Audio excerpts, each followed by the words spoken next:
pintu masuk terorisme adalah Wahabi dan Salafi. Wahabi dan Salafi itu ajarannya ekstrim, tekstual, harfiyah, lafziyah, puritisasi dalam rangka memurnikan Islam, maunya gitu, maunya ngakunya dalam rangka memurnikan Islam seperti zaman Rasulullah. Semua dianggap bid'ah, dianggap sesat kalau tidak seperti persis seperti zaman Rasulullah. Walaupun mereka naik mobil sih, bukan naik onta. Tapi apapun yang kita lakukan kalau nggak seperti Rasulullah katanya bid'ah. Nah, kalau bid'ah berarti sesat, kalau sesat berarti neraka. Kullu bid'atin dhalalah wa kullu dhalalah finnar. Setiap barang yang baru yang tidak ada zaman Rasulullah bid'ah.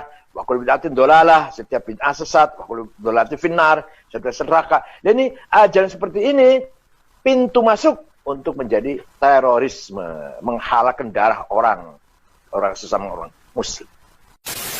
Adakah Salafi Wahabi dalam terorisme? Banyak statement negatif yang berkembang di masyarakat yang mengatakan demikian. Pertama, musuh-musuh Islam karena dia takut dikalahkan oleh Islam yang sebenarnya.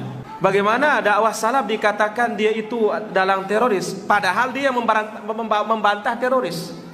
Cuma apa? Kadang media atau orang tidak mau tahu yang namanya salaf yang sebenarnya. Yang dikatakan salaf itu siapa? Ya orang-orang yang punya pemahaman Khawarij, pemahaman Ikhwanul Muslimin. Itu yang dikatakan Salafi juga. Karena apa? Sama-sama pakai jenggot, sama-sama cingkrang. Tapi padahal kalau kita lihat ketika berbicara tentang pemerintahan, coba dengar apa kata mereka. Selalu akan menjelek-jelekkan penguasa.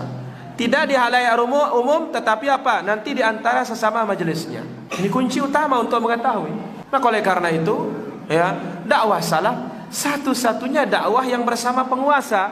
Cuma dakwah salaf tidak menjadi penjilat, tidak juga menjadi burung beo.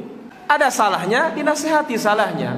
Kalau dia benar, didukung kebenarannya. Ini dia para jamaah. Dan yang banyak menyoroti dakwah salaf ini terutama orang-orang liberal. Dan ini terjadi karena dia tahu ketika kita pegang Islam kita, mereka luntur dan runtuh. Kenapa? Kita bersama Allah Azza wa Jalla. Yang kita punya jaminan in tansurullah yansurkum. Tapi kita ini perlu sabar. Memberontak tidak boleh. Tapi apa? Janji Allah pasti tiba ketika kita bersabar. Ketika kita menjalankan yang hak, Allah menangkan agama ini para jamaah. Nah, menangnya agama itu tidak dimau. Sehingga bagaimana merusak. Ini nasihat bagi kita semua para jamaah. Dakwah salaf tidak bertentangan dengan pemerintahan. Dia meluruskan yang salah, kemudian mengokohkan yang benar, bersandar kepada kitab Allah dan sunnah Nabi SAW.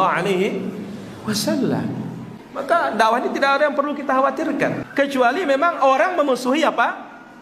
Islam itu sendiri. Kalau memusuhi Islam, ya sehebat apapun tetap akan dimusuhi. Yang Allah katakan walan tardu ankal yahud walan nasara hatta tattabi'a millatahum.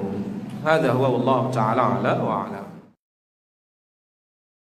Terorisme, radikalisme tidak hanya ada pada agama Islam saja, pada pemeluk agama Islam, bukan pada ajaran agama, pada pemeluk agama Islam. Tetapi di agama-agama lain juga ada, di negara-negara lain juga ada. Ada stigma-stigma negatif yang ada di dalam masyarakat kita, seolah-olah yang mempunyai paham itu adalah orang yang berjenggotan, pakai celananya cingkrang. Itu tidak betul. Saya katakan, itu tidak betul.